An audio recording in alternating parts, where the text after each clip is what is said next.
Hi hello, രാവിലെ തന്നെ ഒരു ഡേ മൈ ലൈഫൊക്കെ എടുക്കാമെന്ന് വിചാരിച്ചിട്ട് വന്നതായിരുന്നു കേട്ടോ ഞാൻ. അപ്പോൾ കണ്ടില്ലേ എനിക്ക് 8ൻ്റെ പണിയായിട്ട് നിൽക്കുന്നത്. ഇവനാണ് അപ്പു, ഞങ്ങളുടെ വീട്ടിലെ നായ്ക്കുട്ടിയാണ് കേട്ടോ. രാവിലെ തന്നെ എനിക്ക് വേണ്ടിയിട്ട് കണി ഒരുക്കി വെച്ചിട്ടാണ് ഇവൻ്റെ നിൽപ്പ്. എല്ലാം ഒപ്പിച്ചു കഴിഞ്ഞാൽ അവനൊരു സ്നേഹപ്രകടനം പതിവുള്ളതാട്ടോ. അപ്പോൾ അവൻ്റെ സ്നേഹപ്രകടനമാണ് നിങ്ങൾ ഈ കണ്ടുകൊണ്ടിരിക്കുന്നത്. ഞാൻ പിന്നെ ഇവനെ കൂട്ടിലാക്കാൻ വേണ്ടിയിട്ട് ഒരുപാട് ശ്രമിച്ചു നോക്കിയിട്ടോ, പക്ഷേ ഇവൻ കൂട്ടിൽ കയറുന്ന മട്ടൊന്നും ഉണ്ടായിരുന്നില്ല കേട്ടോ. അങ്ങനെ പാല് വന്നപ്പോൾ നമ്മൾ പാലൊക്കെ വാങ്ങി കഴിഞ്ഞപ്പോൾ ഇവൻ എന്നെ ഇങ്ങനെ വട്ടം കറക്കിക്കൊണ്ടേ ഇരിക്കുന്നുണ്ടായിരുന്നു കേട്ടോ. ഏറെ നേരത്തെ എൻ്റെ കഷ്ടപ്പാടിനൊടുവിൽ അവനിതാ കൂട്ടിൽ കയറിയിട്ടുണ്ട് കേട്ടോ. അവിടെ നിന്നും വാലാട്ടി ഇങ്ങനെ ഇരിക്കുകയായിരുന്നു കേട്ടോ. നമ്മുടെ വീട്ടിൽ കണിക്കൊന്ന പൂത്തിട്ടുണ്ട് കേട്ടോ. എല്ലാ കൊല്ലവും ഈ ഒരു സമയം പോഴേക്കും പൂക്കാറുണ്ട് കേട്ടോ. പക്ഷെ കഴിഞ്ഞ തവണ നമ്മുടെ ഏപ്രിൽ ആയപ്പോഴേക്ക് എല്ലാം കൊഴിഞ്ഞു പോവുക ചെയ്തിട്ടുണ്ടായിരുന്നത്. കണി വെക്കാനൊന്നും നമുക്ക് കൊന്ന ഉണ്ടായിരുന്നില്ല കേട്ടോ വീട്ടിൽ. പിന്നെ പുറമെ നിന്ന് വാങ്ങേണ്ട അവസ്ഥയായിരുന്നു കേട്ടോ. ഇന്ന് നമ്മൾ നൂൽപുട്ടാണ് കേട്ടോ ഉണ്ടാക്കിയിട്ടുള്ളത്. പാറസിനും സച്ചോട്ടിനും നൂൽപുട്ട് കഴിക്കാൻ ഭയങ്കര ഇഷ്ടമാണ് കേട്ടോ. അതുകൊണ്ട് തന്നെ ഞാൻ ഇന്ന് നൂൽപുട്ടാണ് ഉണ്ടാക്കിയിട്ടുള്ളത്. സച്ചോട്ടിന് ഇപ്പോൾ പൊതുവേ ഫുഡ് കഴിക്കുന്നത് കുറവാണ്. പിന്നെ നമ്മൾ കുറച്ച് മാന്തൽ ഫ്രിഡ്ജിൽ വെച്ചിട്ടുണ്ടായിരുന്നു. അതെടുത്ത് ഉണ്ടാക്കാൻ വിചാരിച്ചു. അതിലേക്കുള്ള വെളുത്തുള്ളിയും ഇഞ്ചിയൊക്കെ ഞാൻ നന്നാക്കിക്കൊണ്ടിരിക്കുകയാണ് കേട്ടോ. ആ ഒരു സമയം കൊണ്ട് നമ്മൾ പാല് തിളപ്പിക്കാൻ വെച്ചിട്ടുണ്ടായിരുന്നു. പിന്നെ നമുക്ക് പാത്രം കഴുകാനൊക്കെ ഉണ്ട് കേട്ടോ. ഞാൻ പിന്നെ അടുപ്പിലാണ് ചോറൊക്കെ വെക്കാറ്. അപ്പോൾ രാവിലെ തന്നെ ഞാൻ അടുപ്പ് വേഗം കത്തിക്കാറുണ്ട് കേട്ടോ. അതിന് വേണ്ടിയിട്ട് നമ്മൾ വിറകരയിൽ പോയി വിറകൊക്കെ എടുത്ത് കൊണ്ടുവന്നിട്ട് വേണം വെക്കാൻ വേണ്ടിയിട്ട് കേട്ടോ. പാറൂസിനെ ഡോക്ടറെ കാണിക്കാനുണ്ട് കേട്ടോ. അപ്പോൾ അതിന് വേണ്ടി പോകുന്നതിന് മുന്നായിട്ട് ചോറൊക്കെ റെഡിയാക്കിയിട്ട് പോയാൽ നമ്മൾ വന്നാൽ വലിയ പരിപാടികളൊന്നും ഇല്ലല്ലോ എന്ന് വിചാരിച്ചിട്ട് വേഗം തന്നെ ചോറ് വെക്കാനുള്ള പരിപാടിയിലാട്ടോ. അപ്പം നമ്മൾ സ്ഥിരം ഇവിടെ ചോറ് അടുപ്പത്ത് തന്നെയാട്ടോ വെക്കാറ്. അഥവാ എന്തെങ്കിലും തിരക്ക് പിടിച്ച ദിവസമാണെങ്കിൽ മാത്രം റൈസ് കുക്കറിലേക്ക് ഇറക്കി വെക്കാറുള്ളൂ കേട്ടോ. പുകയില്ലാത്ത അടുപ്പാന്ന് പറഞ്ഞിട്ട് പുകയെല്ലാം കൂടി ഇങ്ങോട്ട് പുറത്തേക്കേ വരുന്നു കേട്ടോ. സച്ചുട്ടിനും പാറൂസും എണീക്കാൻ ഏകദേശം സമയമായി തുടങ്ങിയിട്ടുണ്ട് കേട്ടോ. അതിന് മുന്നേയായിട്ട് എൻ്റെ ചായ കൂടി കഴിഞ്ഞിട്ടില്ലെങ്കിൽ പിന്നെ അടുത്ത നേരത്തൊന്നും എനിക്കിതിന് കഴിയില്ല കേട്ടോ. അവർക്കുള്ള പാലെല്ലാം മാറ്റി വെച്ച് ഞാൻ ചായ പെട്ടെന്ന് തന്നെ റെഡിയാക്കിക്കൊണ്ടിരിക്കുക കേട്ടോ.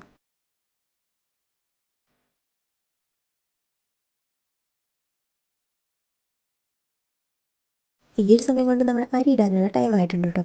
അത് കഴിഞ്ഞ് ഞാൻ നേരെ മക്കളുടെ അടുത്ത് പോയി നോക്കിയപ്പോൾ അവർ രണ്ടുപേരും നല്ല ഉറക്കമായിരുന്നു കേട്ടോ. മുകളിലെ റൂമിലാട്ടോ അവരെ ഞാൻ കിടത്താറുള്ളത്. ഇപ്പോൾ താഴെ നിന്ന് ഇടയ്ക്കൊന്ന് പോയി നോക്കാറുണ്ട് അവർ എണീറ്റോ എന്നറിയാൻ വേണ്ടിയിട്ട്. അങ്ങനെ പിന്നെ പുറത്തായാലും ഞാൻ ചിക്കിയിട്ട ഡ്രസ്സുകളൊക്കെ ഉണ്ടായിരുന്നു, അതെല്ലാം എടുക്കാൻ വേണ്ടിയിട്ട് പോയി. നമ്മുടെ മുകളിൽ നിന്ന് നോക്കുമ്പോൾ പുറത്തേക്കുള്ളൊരു വ്യൂ ഇങ്ങനെയാണ് കേട്ടോ. പിന്നെ നമ്മൾ മീൻകറിക്കുള്ള കൂട്ടൊക്കെ റെഡിയാക്കി അടുപ്പത്ത് വെച്ചിട്ടുണ്ടായിരുന്നു കേട്ടോ. ഇന്ന് പെട്ടെന്ന് പണി തീർത്ത പാറൂസിൻ്റെ അംഗനവാടിയിൽ പരിപാടിക്ക് പോകാൻ വേണ്ടിയിട്ടായിരുന്നു കേട്ടോ. വീട്ടിൽ തന്നെ ഉണ്ടായിട്ടുള്ള ഇരുമ്പ് പുളിയാണ് കേട്ടോ നമ്മൾ ഇന്ന് കറിയിലിട്ടിട്ടുണ്ടായിരുന്നത്.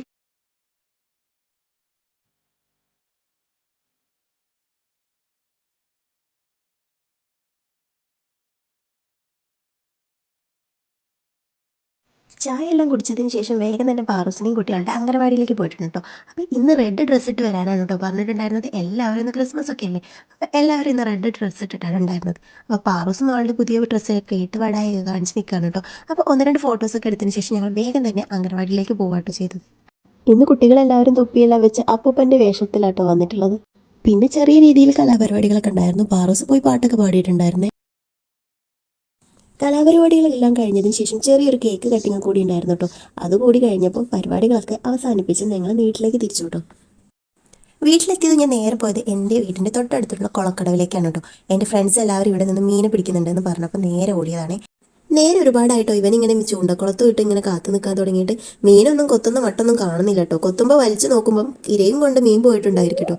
ഇവനിവിടെ സസ്യമായിട്ട് നോക്കി നിൽക്കുന്നുണ്ടായിരിക്കും. അപ്പം ഞങ്ങളും ഇതുപോലെ ഇപ്പം കിട്ടും വിചാരിച്ച് നോക്കി നിൽക്കുക കേട്ടോ. കുളത്തിലെ മീനുകൾക്കൊക്കെ ഇന്ന് എന്തായാലും കുശാലാണെന്ന് ഒരുപാട് ഇരയെ കിട്ടിയിട്ടുണ്ട് കേട്ടോ. എങ്ങനെയാണ് ഇരയെ കോർക്കുന്നത് എന്നല്ലേ, ഇതുപോലെയാണ് കേട്ടോ ഇരയെ കോർക്കുന്നത്. അങ്ങനെ കുറേ നേരത്തെ കാത്തിരിപ്പിനൊടുവിൽ നമുക്കൊരു മീൻകുട്ടനെ കിട്ടിയിട്ടുണ്ട് കേട്ടോ. മീനിൻ്റെ പേരൊന്നും അറിയില്ല കേട്ടോ. എന്തായാലും ഒരു മീനെങ്കിൽ കിട്ടിയതിൻ്റെ സംതൃപ്തിയിലാണ് കേട്ടോ അവനിപ്പോൾ നിൽക്കുന്നത്. നല്ല പിടയ്ക്കണ മീൻ കണ്ടപ്പോൾ പാവവും തോന്നി കേട്ടോ. പിന്നെയും ഒരുപാട് മീനിനൊക്കെ കിട്ടിയിട്ടോ. ആ ഒരു സമയമാകുമ്പോഴേക്കും ഞാൻ പോയിട്ടുണ്ടായിരുന്നു കേട്ടോ. ഇന്ന് എൻ്റെ ഫ്രണ്ടിൻ്റെ കല്യാണമായിരുന്നു. കല്യാണം എന്ന് പറഞ്ഞാൽ റിസപ്ഷൻ ആയിരുന്നു, തലേ ദിവസമാണ്. അപ്പോൾ നാളെയാണ് കല്യാണം വരുന്നത്. അങ്ങനെ ഞങ്ങൾ കല്യാണത്തിന് പോയിട്ടുണ്ടായിരുന്നു. ഞാനും പാറു അച്ഛനും സച്ചും കൂടിയാട്ടോ പോകുന്നത്. അവിടുന്ന് പിന്നെ പാറൂസിൻ്റെ കുറച്ച് പ്രകടനങ്ങളൊക്കെ ഉണ്ടായിരുന്നു കേട്ടോ. എല്ലാവരും നോക്കി നിൽക്കുമ്പോൾ ഒന്ന് എക്സ്ട്രാ കൂടും അവളുടെ കുളൂസല്ല കേട്ടോ. സച്ചോട്ടനാണെങ്കിൽ പൊരിഞ്ഞ ഓട്ടമായിരുന്നു, അതുകൊണ്ട് തന്നെ പിടിക്കാൻ ഒരുപാട് ബുദ്ധിമുട്ടി. ഈ ഒരു സമയത്ത് കല്യാണ പെണ്ണ് ഫോട്ടോ എടുക്കാൻ പോയതായതുകൊണ്ട് ഞങ്ങൾ കുറേ സമയം അവരെയും വെയിറ്റ് ചെയ്തിരുന്നു കേട്ടോ. ഫുഡെല്ലാം കഴിച്ച് അവളുടെ കൂടി ഒരു ഫോട്ടോ എടുത്തതിന് ശേഷം വേഗം തന്നെ വീട്ടിലേക്ക് തിരിച്ചു കേട്ടോ. വീട്ടിലെത്തിയത് സച്ചുക്കുട്ടൻ നായയെ എടുത്തിട്ടുള്ള കളി തുടങ്ങിയിട്ടുണ്ട് കേട്ടോ. ഫുഡൊക്കെ കഴിച്ചിട്ട് വന്നതായതുകൊണ്ട് ഇവർക്ക് ഒരു കഞ്ഞി മാത്രം ഉണ്ടാക്കിയിട്ട് ഇന്നത്തെ ദിവസം അങ്ങ് അവസാനിപ്പിച്ചേക്കാന്ന് വിചാരിച്ചു. അപ്പോൾ ഇന്ന് നല്ല ക്ഷീണമൊക്കെ ഉണ്ടായിരുന്നു, അതുകൊണ്ട് തന്നെ വേഗം തന്നെ കിടന്നുറങ്ങാനുള്ള പരിപാടിയായിരുന്നു കേട്ടോ. അതിന് ഇവർ രണ്ടുപേരും സമ്മതിക്കുന്നുണ്ടായിരുന്നില്ല. രണ്ടുപേരും നല്ല കുരുത്തക്കേട് കളിച്ചുകൊണ്ടിരിക്കുകയായിരുന്നു കേട്ടോ.